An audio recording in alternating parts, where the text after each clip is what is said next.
Welcome to the Small Business Marketing Huddle. Our show is all about taking action. We equip you with the marketing knowledge and confidence you need to make real progress. So let's huddle up and listen in to the latest episode with your host, Lily Richmond.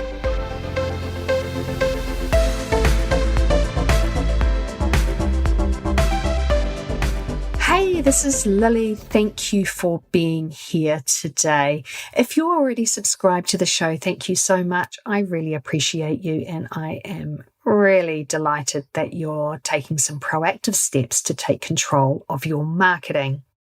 And if this is your first time here, don't forget to hit the follow or subscribe button in your favorite podcast player. Because today, like in every episode, I'm going to cover a marketing topic I think you've really got to learn if you want to master your marketing. And as always, make sure you listen until the end, because I'm going to give you the lowdown and a handy worksheet on how to set pricing so you can win more business and make a profit. So let's get straight into the episode, because today is going to be a cracker. It is part 4 of 7 in my series on where to start when you are first starting up in business. And just to recap, in part 1, I gave you some practical steps on how to make your product or service totally irresistible to your target market. Then we delved into uncovering who your target market and ideal customer actually are. And then in part 3, we came up with a single-minded statement on how you make your customer's life better. Now, today is actually a really special episode for a couple of reasons. Number 1, we're going to firstly demystify how to set pricing so that you definitely win business, that you definitely make profits. It's critical because business is all about the dollars and cents, and all of your hard work and your risk-taking to set up a business has to be rewarded. So it's critical that we cover pricing at some point. And the second reason is that today I've got a special guest joining me who's going to give you some pretty darn important insight into pricing and what to watch out for. Alana Swain is a corporate escapee and entrepreneur, and she's the co-founder of a company called Your Success Team. And it's a business that gives small business owners the business smarts that they need to feel supported, clear and confident, and in control again, because business can be overwhelming. Being in business for yourself is amazing, but it is a roller coaster. And Your Success Team has a range of different support plans and coaching services to help you thrive in business. Now, I'm going to drop a link to her business in the show notes if you want to find out more. So I was really excited when Alana agreed to step up today and chat about how to set pricing for your small business, because she has seen the pitfalls and she knows absolutely what you need to watch out for. So I'm hoping that this is going to be a really insightful episode for you. But firstly, this is how the episode is going to run. I'm going to chat about pricing strategies, looking at it from a marketing and a positioning perspective. And then Alana's going to join me and we'll chat about pricing more from a financial, operational, and a mindset standpoint, because they are just as important. That way, you're going to get all of the smarts that you need, and you're going to be able to think about your pricing from a number of angles. And that's just one of the key things that I want you to take away from today.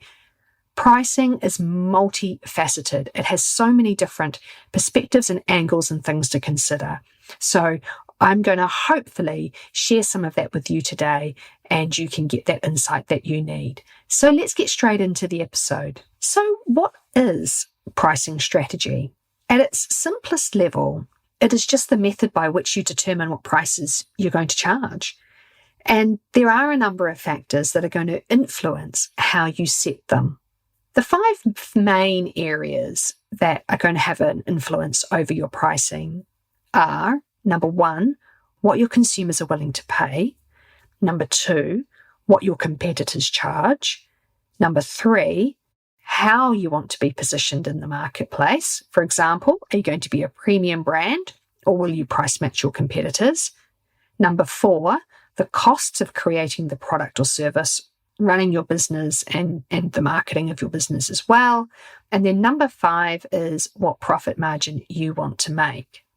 Now, Alana and I are going to talk more about understanding your costs and profit margins and mindset later. So I'm going to tackle the part about consumers, competitors, and positioning first. So first up, you need to understand your customers' expectations and their willingness to pay. And I want to get something out on the table right away. Customers don't always want to pay the lowest price possible. Why is it, for example, even within product categories that you might consider as commodities, there are variations in pricing? Take a humble bottle of cow's milk. You might think that everybody wants to pay the lowest price, but that's not necessarily true.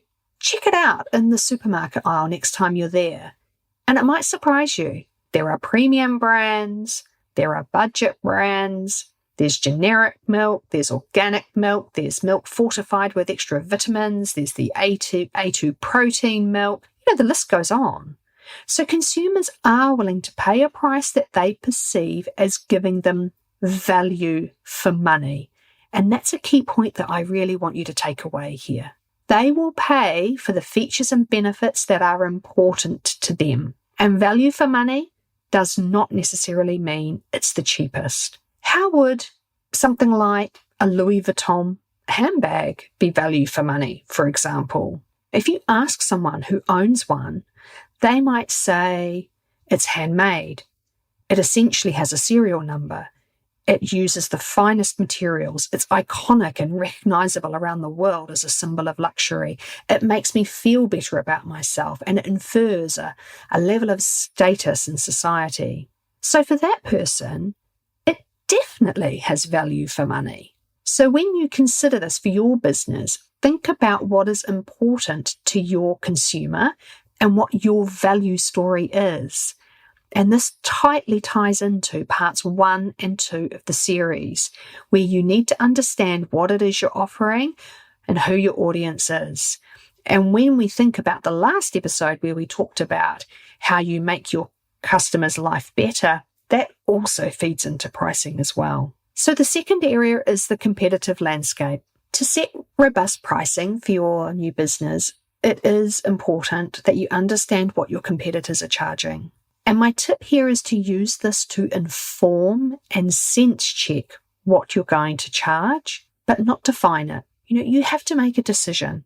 Are you going to match your competitors? And that's called, in the industry, parity pricing. Or are you going to undercut your competitors? And that's called penetration pricing. Or are you going to charge more than your competitors? And that's called premium pricing. And why might you opt for one of these pricing programs over the other? Let's talk about matching first. Here, you're going to want to price match if your consumer is sensitive to the price or has a really set expectation of the price, or the market for what you're selling is a really competitive place. If you sell identical products and services to another organisation, you might have to price match. If you have to price match, then you've really got to focus on managing your costs, because the profits you make will be dictated more by your costs than the price you charge. Remember that the profit margin, if you aren't aware of what this term is the difference between the price and what your costs are. And that's at a really, really simplified level. Now, even if you are selling an identical product, you don't have to match what your competitors charge, right?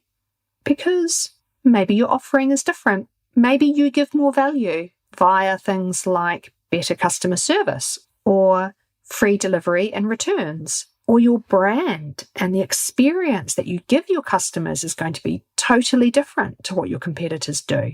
That's why I say let your competition inform your pricing, not determine your pricing. You have to look within and understand those key things that are going to make your business stand out, be a bit different, offer more value, and that's how you can overcome the situations where you have to look at parity pricing. Now, what about penetration pricing, which is where you essentially undercut your competitors? Well, you might want to do this when you first launch, for example, to get people to try your business out. Now, as a small business, I do want you to be careful here if you're considering this strategy, if you're competing against big corporations. Comparing yourself to a large big box retailer in your country, whether that's Walmart, Kmart, Carrefour in Europe, they've got really deep pockets. And they can outcompete you on many fronts. And primarily one of those is scale. They can just produce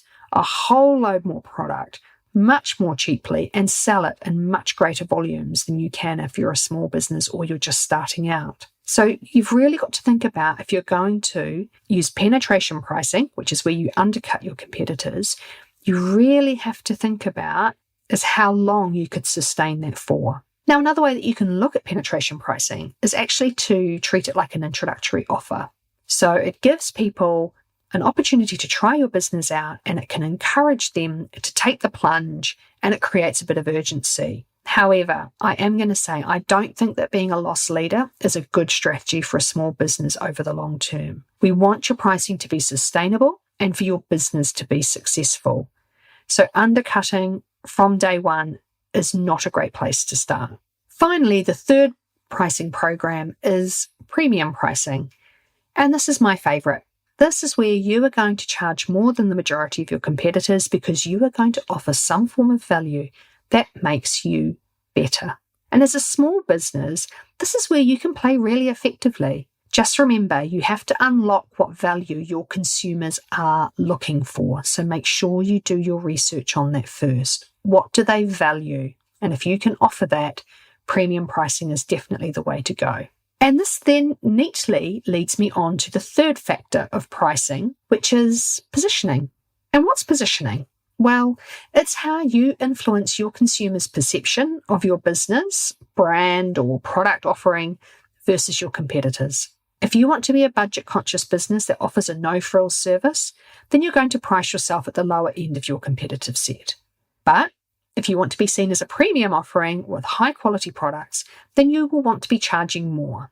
And this is something that I do see quite a bit with small businesses.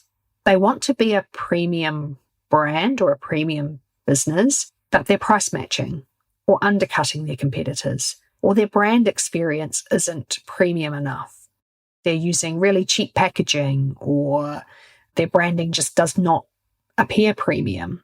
So there's a mismatch, and consumers pick that up. And pricing in particular is a really big signal to the consumer. So make sure that you've got your positioning and your pricing lined up.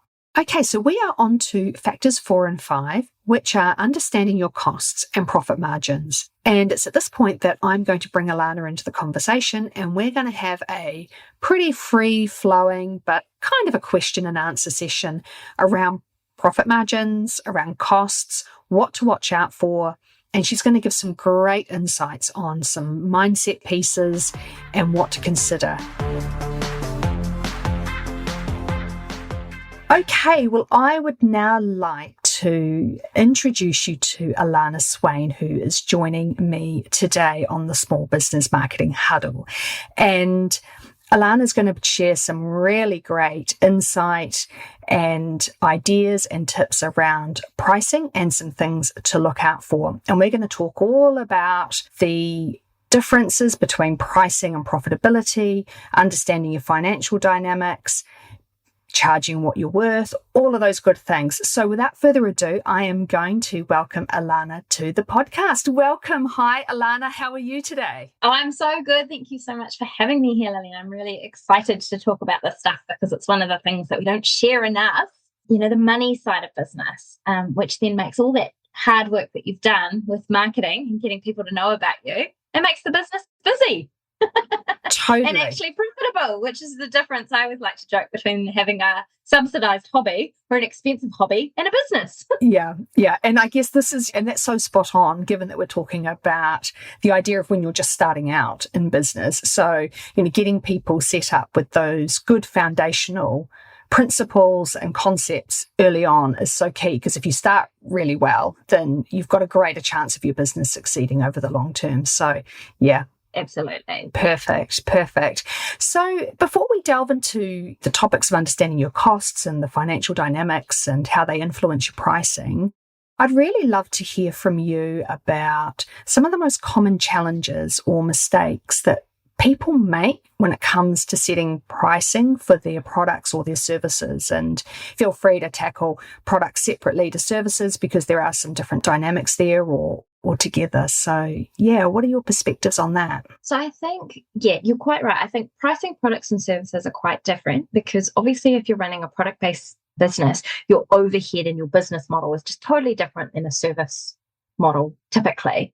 And I think one of the biggest traps that I see people fall into for both, if I start with the general, is not pricing for growth. So just as you just said, when you're starting out, you're thinking here and now, but some of the biggest challenges come when you need to do those step changes in business. And if you've not got your pricing with enough fat in the tank, you can stymie your own ability to grow, and you get those wobbles because you've sort of priced a business that doesn't have, say, for example, the appetite to pay someone to help you with your marketing, or let's say all of a sudden you need to level up and get new premises. If you haven't built some room for growth into your pricing, it can become really hard to then increase your pricing without re-looking at your entire proposition. Who are my customers? Are they still willing to pay if I need to increase my prices by 20% because I need to meet these new costs of delivering with this growth? You sort of, that's where we see a lot of speed wobbles. So that's one of the universal things that I see. And then I think the other thing is people not necessarily understanding the cost of running their business and pricing with that awareness, if that makes sense. So let's say, for example, I think this is quite common. Follow your passion. We hear follow your passion. And so someone really loves photography, say, and they're like, I'm going to be a photographer. And they're working a job and they're, say, getting paid $30 an hour currently. So they're like, wow, I know that I can take, 15 photos and get that to someone in a half-hour window. And I'm going to charge $75 for that. And look, I've increased. I've more than doubled my hourly rate. Yay, I'm on the money. I'm going to be $100,000 business owner before I know it.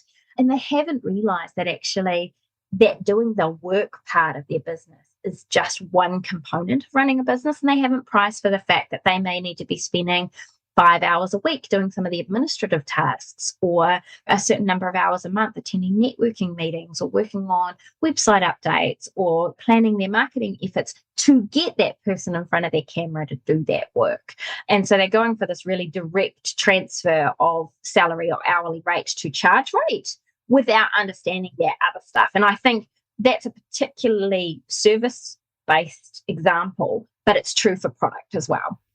Yeah. Yeah, and I think you've just raised such a really valuable point about pricing with the future in mind, regardless of whether it is service or a product. Because yes, when you first start out, your overheads are really low. Potentially, if, like you say, you're a solopreneur, you're a one-person band. But that moment that you need to scale that business in any shape or form, there are expenses that are going to come out of nowhere that you hadn't planned for. And yes, your cost dynamics and your pricing completely changes. And I think that is such a valuable insight to give people, that yes, you've got to think about what it might look like in 2-3 years' time if you've doubled or tripled it in size, and what would the operation look like and the costs that are associated with that. So are there anything, on top of those points, is there anything that business owners that are just starting out should watch out for? I think both, keep this in mind, and it'll come over the fence and bite you, is everyone's got an opinion about pricing. And we sent out a bit of an email tip last year talking about the example of a white shirt, because everyone's got an opinion about pricing, right? So we use the example of white shirt. So whether or not you buy a $5 shirt from some mainstream household branded retailer, or you're off to buy a $500 completely tailored, heavily labelled item, someone's going to have an opinion about where you're shopping on that end of the spectrum, right? They're like, oh, fancy pants or cheapskate, right? So you have to acknowledge that your price is not going to be for everybody that you know, regardless of where you choose to place yourself on that spectrum. So we sort of have a joke of, you can't compete with the likes of like a Walmart business model or a Kmart business model, because you're just not delivering at million scale items. So try, for heaven's sake, to stay out of that chase to the bottom. The mindset that sits behind that, to have faith that you've done your homework, you've thought through your pricing process, you know your business goals and where you want to sit, to know that you're pricing that's right for you. Yeah, and I think that is so valuable when I think back to earlier part of today's episode where I talk about positioning. So, like you said, with that white shirt example, you could be at the cheaper end of the market, or you could be at the premium end of the market. And for you and your business, you have to work out, what's your sweet spot, isn't it? It's that Goldilocks formula between your cost base, what profit margin you want to make, which we'll come on to, and also where you want to be positioned in the marketplace. So you've raised some really interesting concepts there as well around value. So you can charge whatever you want for whatever you offer. It's just whether you have got a market that is willing to pay that price because they see the value in what it is that you're offering. So, yeah. And I think that's where small business owners get a little bit caught up as well, isn't it? Is that, I have to charge what my competitors are charging because no one's going to pay anything else. Well, with your white shirt example, look at the spectrum of prices out there in your own marketplace. The variation is huge, and there is enough room in many, many markets for people to be able to compete. Absolutely. Yeah. And it does become really hard. And this is why I think one of the hardest adjustments to being a business owner is to understand that it's not linear, that there's one decision to make, and then you sort of have to go, so how does that sit against this? And then come back. So you might have thought you know where you wanted to position yourself. Then you do your numbers and go, crumbs, I can't make profit on that. So then you have to come back and reevaluate, what does that mean for where I thought that customer, that client, that group of people I would talk to, do they still sit there at that price point? Totally agree. Oh no, that's super, super valuable. And I think it would be really great if you could talk about that relationship that exists between your pricing and profitability. Can you talk a little bit more about that? Yeah, absolutely. Pricing sort of sits at the visible end of business, right? And so what you get is you get a lot of people talking about your top end number. So like 6-figure this and 10K month that and 7 figures. But none of that matters if you don't have a profitable bottom line. And so pricing is the above the line thing that everyone can see. If you sort of use an iceberg example, your pricing is the bit that everyone can see at the top. How you run your business is all of the bottom things. And then at the bottom of that is, and so therefore have you got profit once you account for all of those things. And so typically I would say you need to have an understanding of whether it's product or service, how much does it cost you to just deliver that widget? So for example, you're going to start selling whiteboards. How much does it cost you to buy the whiteboard? How much does it cost you to package the whiteboard? How much does it cost you to dispatch that, right? That's your above the line cost that you can see. And so that is directly linked to how many of those things you're going to sell in a month, right? So that's your gross profitability. That amount can shift depending on how many you're selling. Then you've got your open the business costs. And I think sometimes people forget about those costs, and those are the ones that can trip you up as you scale and grow, because it costs you more to open your business the bigger you are. And so that's why when you're starting out, it's just you and your computer and you're at home and, and then a little overhead creeps in because you need a subscription for that. And then you might need that. Or all of a sudden you need liability insurance here and you need this. And then, now I'm going to choose to spend some money on, say, Google or all of those things stack up. Those are your overhead. They typically don't change as much depending on how many units. That's just how much it costs you to open your business. And I think it's there that can get really murky, and people don't necessarily like to share that.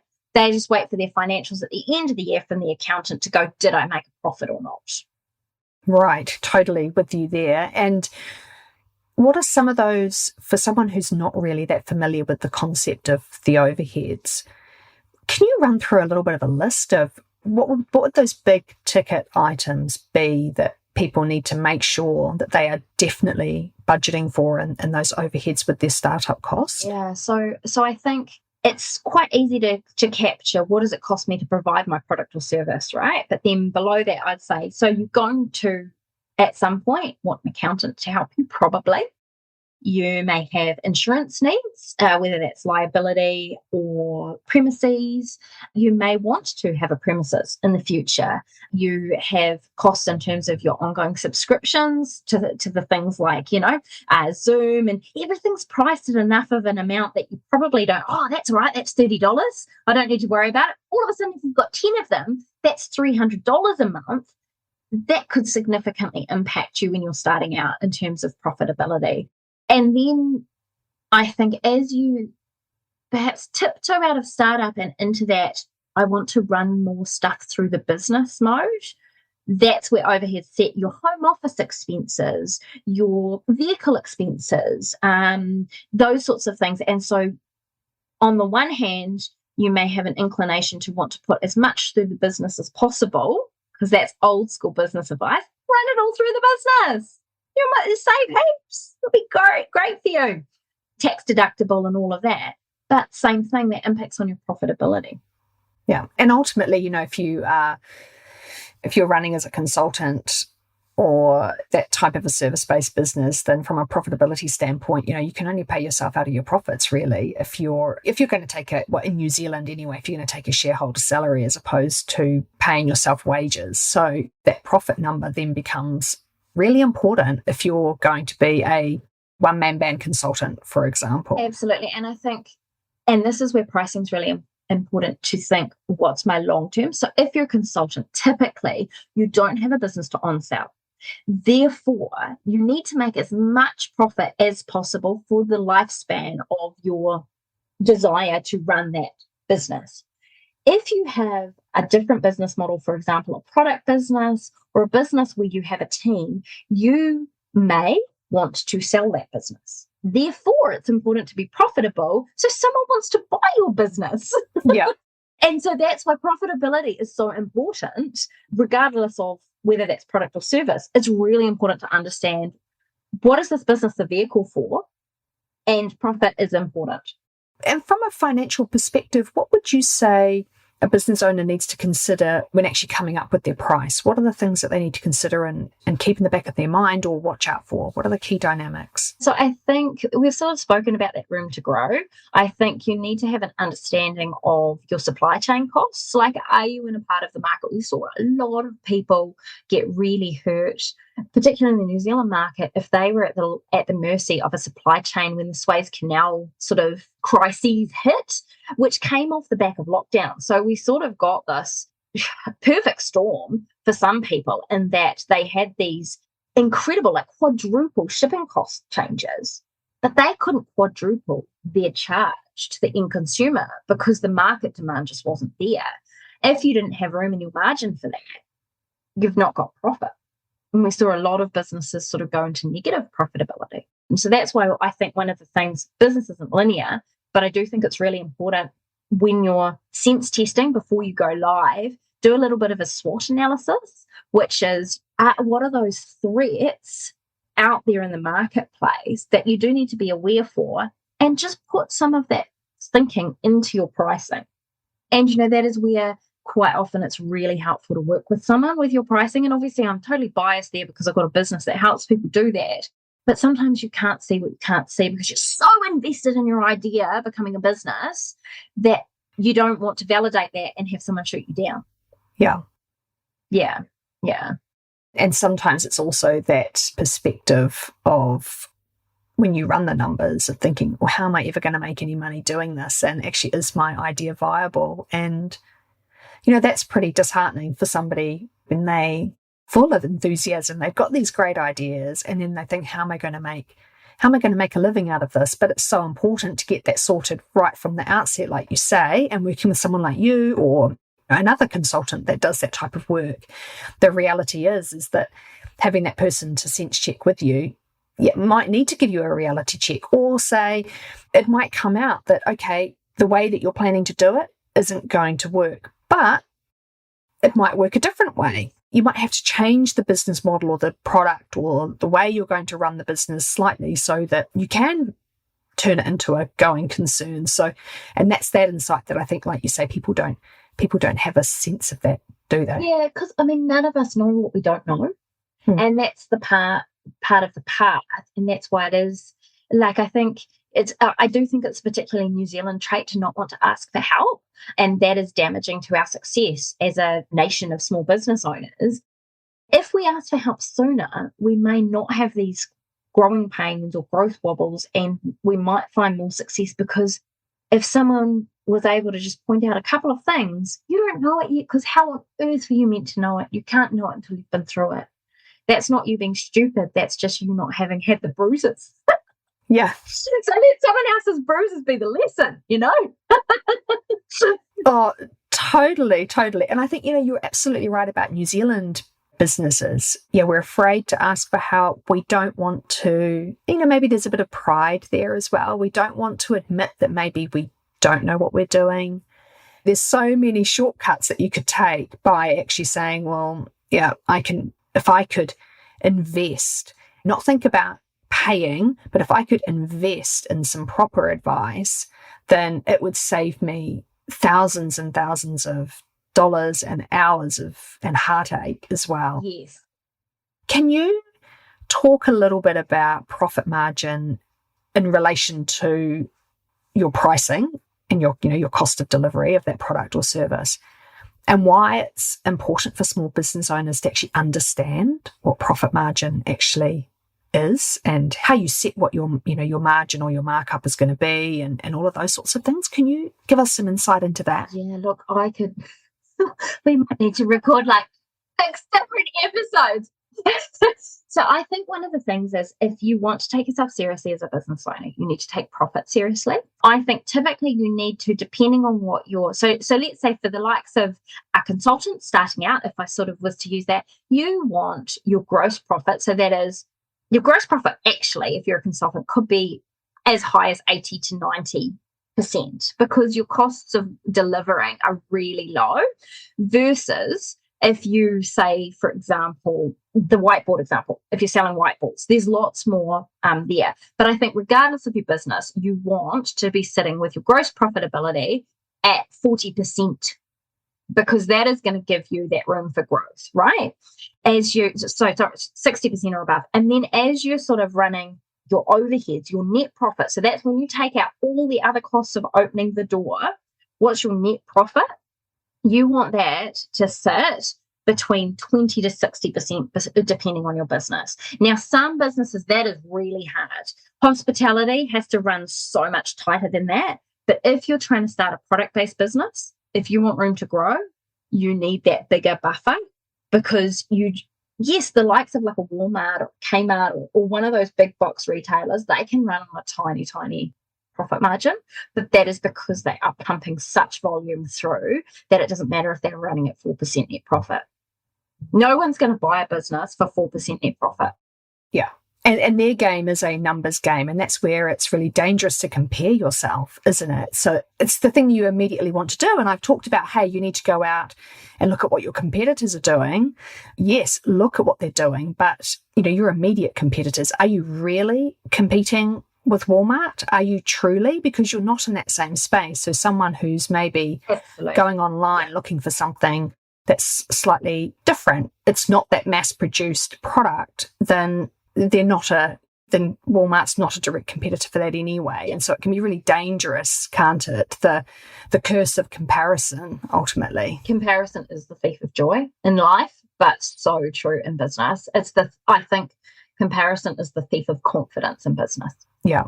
Yeah. What are some of the implications if either you don't set your margin properly, well, not properly, but at the right level for you, or you don't capture some of those expenses and costs of doing business? What are the real ramifications if you don't do that from the outset? So I think one that immediately springs to mind is you just can't play the long game. You just can't. You'll just, for a variety of reasons, but you'll pretty quickly hit negative profitability. But if you come back to that consultant example, you find that you have to work all the hours under the sun to come anywhere close to. If I use a corporate escapee example, because you and I are both coming off corporate escapee bandwagon, there was at least a parameter there for salaried life expectations. To match that, if you haven't priced it right, you will quickly find that you just bought yourself a job where actually you do need to work 60 hours a week in order to be able to bank the same amount that you were banking as a salaried employee. And that's kind of probably what drove you to start your business. So you need to price it right, allowing for all the time and all the other things you're going to need, so that what hits you, because what hits your bank account is the reason you're running that business. Yeah. Yeah. Yeah, you are. You're spot on there. And I think that's where service-based businesses, where people are selling ultimately themselves or time, there can be a real psychological aspect to pricing there, and some issues around self-worth and doubt and things like that. So could you maybe, and this is going a little bit off topic for talking about pricing generally, but I think it's quite an important one if there are people out there listening who are thinking about starting a service-based business where they are selling themselves ultimately. Yeah. It's so interesting because it is a little bit off topic, but it's also at the heart of it. So I kind of go charge the impact, but also charge as a business owner and just be commercially astute with it. Because if you can stop apologizing to the mean person in your brain picking holes in it, you'll go out and go, this is the price. Perfect. Okay, so there's going to be some more general sort of ideas that I'd love to pick your brains on now before we wrap up. But what's your number one piece of advice on how to set prices?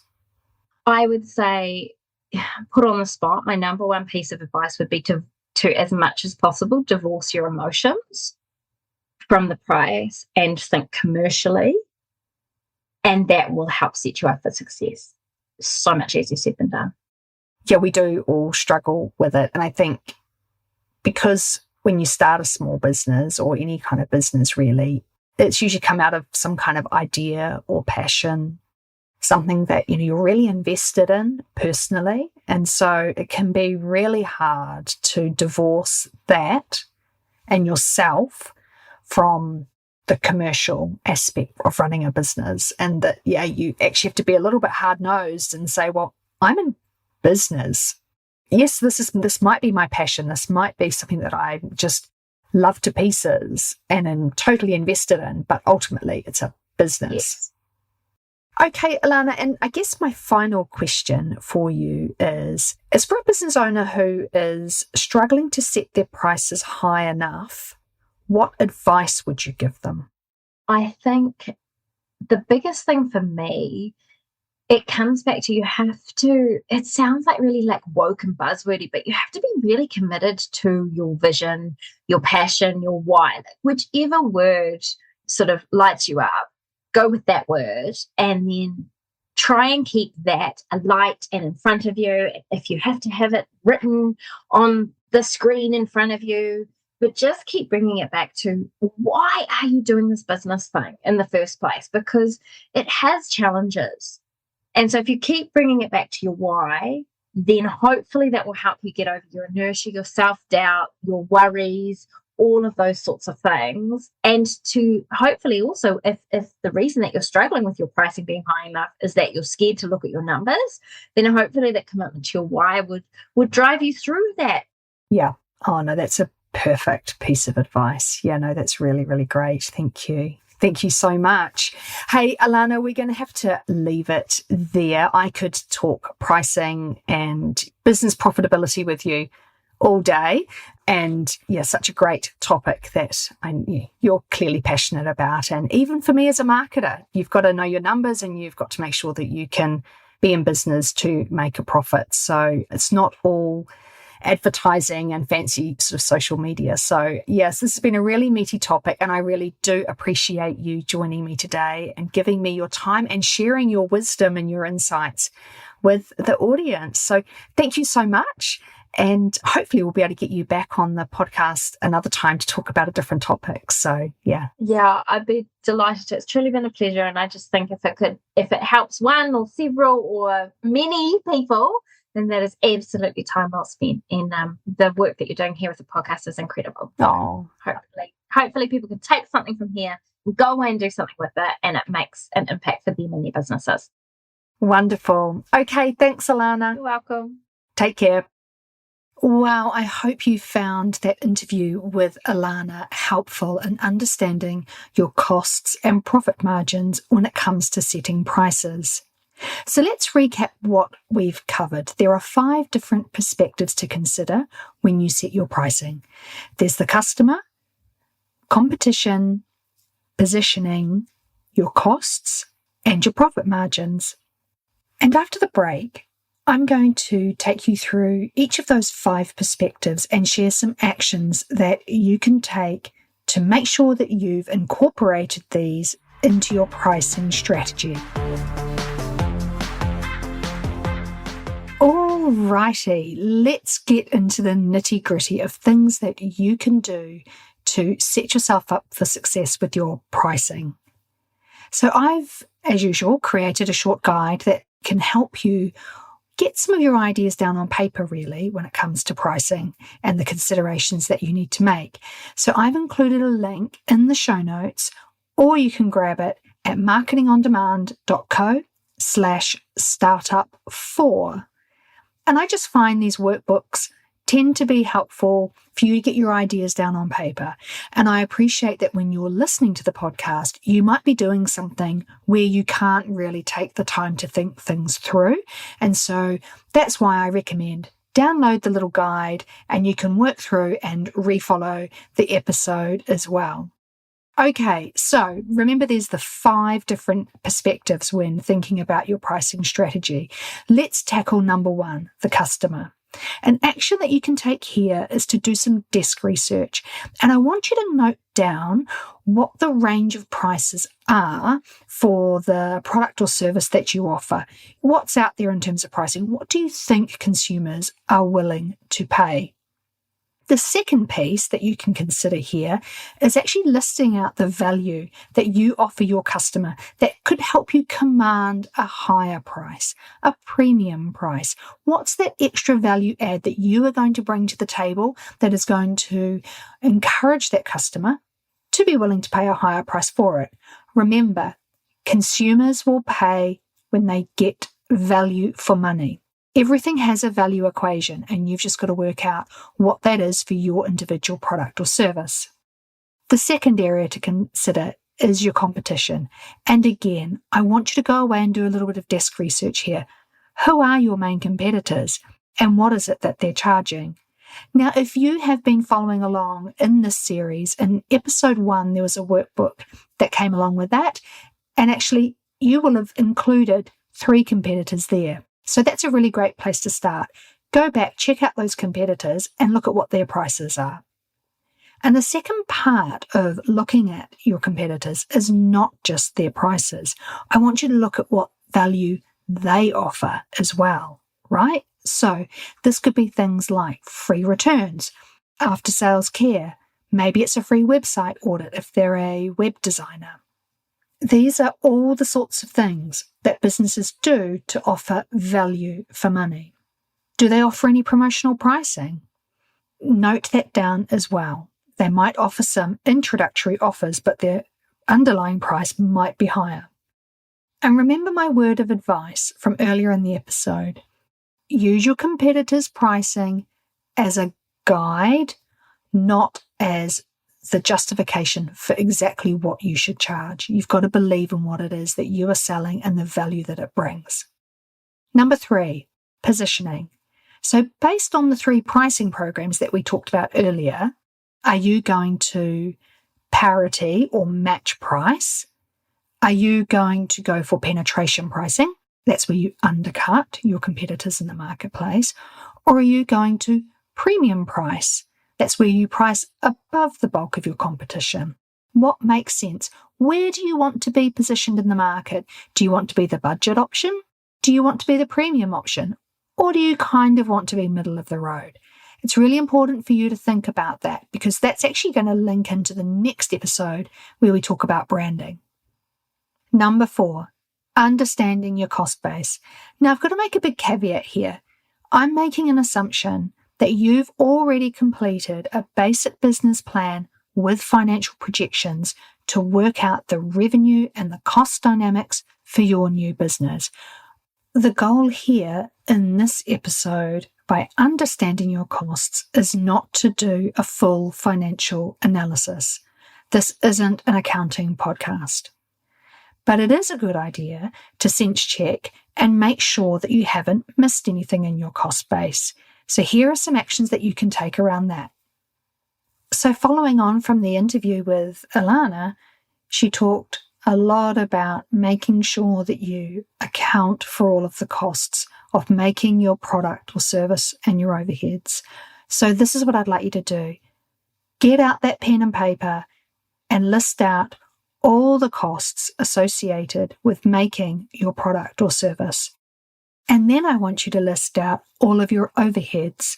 Now, like I said, you might have already done a lot of this analysis. So maybe pull out your business plan and your financial projections and have another hard look at those overheads.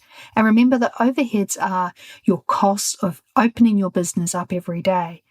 They're things like rent for premises, insurance, marketing costs, employee costs. You might have training and development costs. You might have licensing costs. You might have to belong to a professional association, for example. You might have freight costs. These are all of the overheads that form part of your day-to-day running of your business.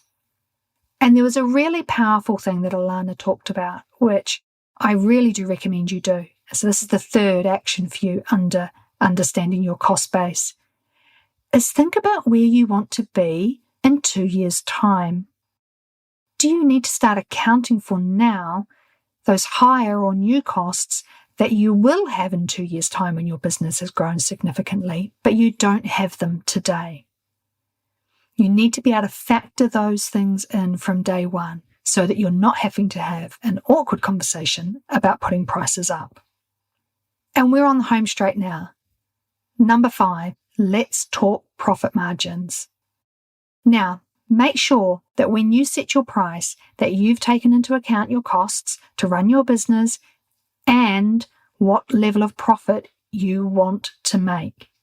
This has got to be factored into setting your price, okay? So the question is, what is the target profit margin that you want to make per sale?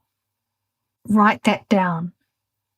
And as a final side note, if you've got a price at a similar level to your competition, then you're going to need to play around with the percentage profit margin and your costs to make those dynamics work.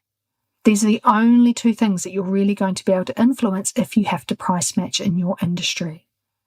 I always think the simplest way to think about profit is that if you minus all of your expenses from the price of your product or service, what is left over is your profit. So there's 3 things that ultimately you can play around with, influence, to get that mix right. You can play around with your price. You can influence your costs to produce your product or your service. So how do you keep those costs down? How do you manage your overheads? So how do you keep those costs of running your business down? And your profit margin. Those are essentially the things that you can change and that you can pull the levers of to make sure that you get that right mix to get the profit that you want to achieve. Now, if the thought of costs, margins, profits, overheads is making your palms sweat and your head spin and you're pretty overwhelmed, then I strongly recommend that you do seek some professional advice to help you work through your financials so you can set great pricing for your business. It will be money really well spent in the long run. Now, finally, Alana has a great pricing calculator tool in Excel that you can access if you join up to her business club. I will share the link to that in the show notes too. It is another great resource to help you set your pricing so you can have a sustainable business that'll last over the long run. But of course, that's not the only pricing calculator tool out there. There are loads of them across the internet, and there's plenty of free options out there. Wow, well, that is the end of, I must say, a bit of a monster episode, the longest one so far, and interviews are going to be a bit like that. So I really hope you enjoyed the huddle today, and I really hope you got some great value out of it and enjoyed it. Now, don't forget to hit subscribe, because next time in part 5 on the series of where to start with your marketing when you're just starting out in business, we're going to cover branding.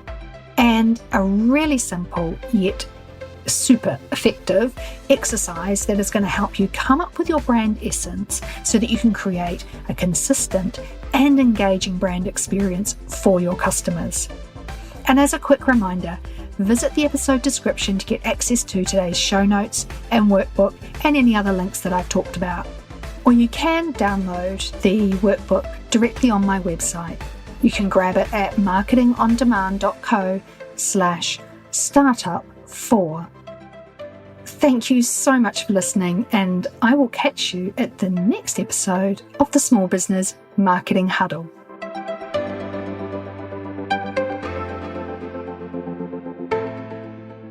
Now for the legal jargon. This podcast is for information and education purposes only. We make no business performance claims or guarantees in the information shared. The podcast content is general in nature and does not constitute advice for your unique business situation.